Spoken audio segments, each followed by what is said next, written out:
Look into the sterile glow of a modern multi-monitor setup, and you'll find a growing demographic retreating into what internet culture calls the goon cave. It is a state of deliberate, high-tech isolation designed to deliver algorithmic pleasure without the unpredictable friction of a human partner. Meanwhile, another massive demographic is finding its own exit. The explosive rise of romantasy novels, paired with AI-orchestrated pleasure devices, offers users a programmed experience of ecstatic surrender. The technology dictates the rhythm and intensity, ensuring intense sensation completely stripped of emotional vulnerability or the risk of rejection. This chart maps how these two seemingly opposite behaviors are actually tracking identically. The male retreat into the screen and the female surrender to the algorithm are parallel vectors arriving at the exact same destination: frictionless isolation.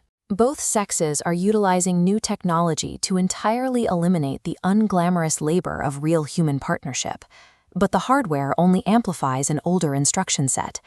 These parallel silos of modern intimacy are the terminal stages of an intellectual pathogen first released in 1761.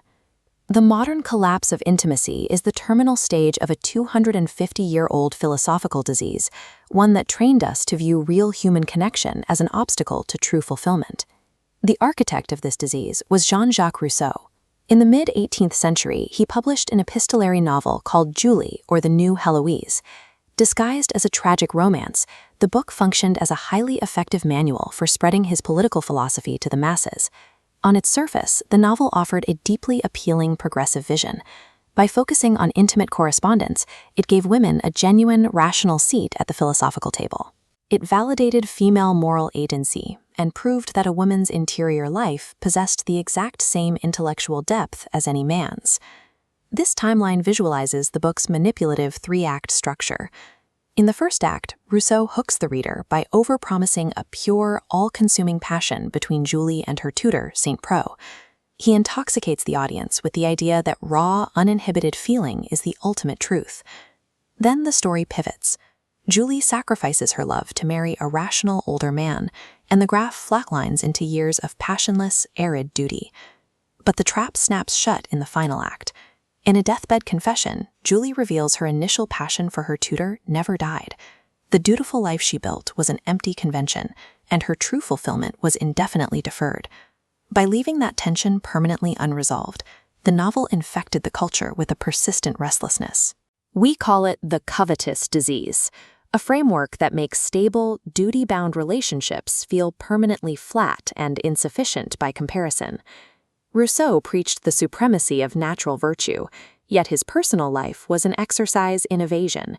He fathered 5 children and systematically abandoned every single one of them to a foundling hospital. He relied on what he termed a supplement, a habit of masturbation and solitary fantasy. This allowed him to maintain controlled, imaginary gratification while completely avoiding the friction, vulnerability, and demands of an actual, embodied partnership. He lived the very escape he wrote about, establishing the ultimate philosophical blueprint for claiming the moral high ground while outsourcing the heavy, unglamorous costs of real intimacy. For 2 centuries, this drive toward total individual autonomy was mostly an intellectual current. But in the mid-20th century, a convergence of new economic policies and technologies provided the fuel to scale Rousseau's logic across the entire social structure. Institutions that once buffered the traditional family began to dissolve. The late 1960s saw the rapid adoption of no-fault divorce, causing marriage dissolution rates to double by 1980. Expansions in state welfare systems removed the heavy economic penalties of single parenthood, while the widespread medical availability of the birth control pill medically severed the biological consequences from the act of sex. The fallout from this shift hit demographics in wildly different ways. High-status, highly mobile individuals thrived, gaining serial access to relationships with far fewer lifelong obligations. But working-class men and women, who historically relied on marriage as an institution of pooled labor and economic mutualism, saw their stability hollowed out. Without the economic premium of a traditional partnership, marriage rates in the non-college population collapsed. These changes allowed elite classes to replicate Rousseau's own lifestyle at scale, diffusing the emotional and financial costs of their choices onto the state or classes below them, They preserved the personal autonomy that Rousseau once sought through abandonment and solitary fantasy. The internet provided the ideal hardware to run a virus written in the 18th century. It finally turned the covetous disease from a literary restlessness into a global operating system. Rousseau's private, solitary fantasy has evolved into a fully cybernetic machine. Whether through multi-monitor edging loops or AI-driven local servers calculating the exact rhythm of a physical device, the user achieves perfect stimulation. The technology seamlessly mediates the entire cost of the interaction. No negotiation, no emotional labor, and absolutely no risk. The shared domestic space, the messy reality of living with another person, has been traded for the laptop screen. We have successfully outsourced the friction of human connection to algorithms. The covetous disease sustains itself on a single powerful illusion: the belief that our deep ache for meaning can only be satisfied by escaping our commitments or outsourcing our desires to a flawless machine.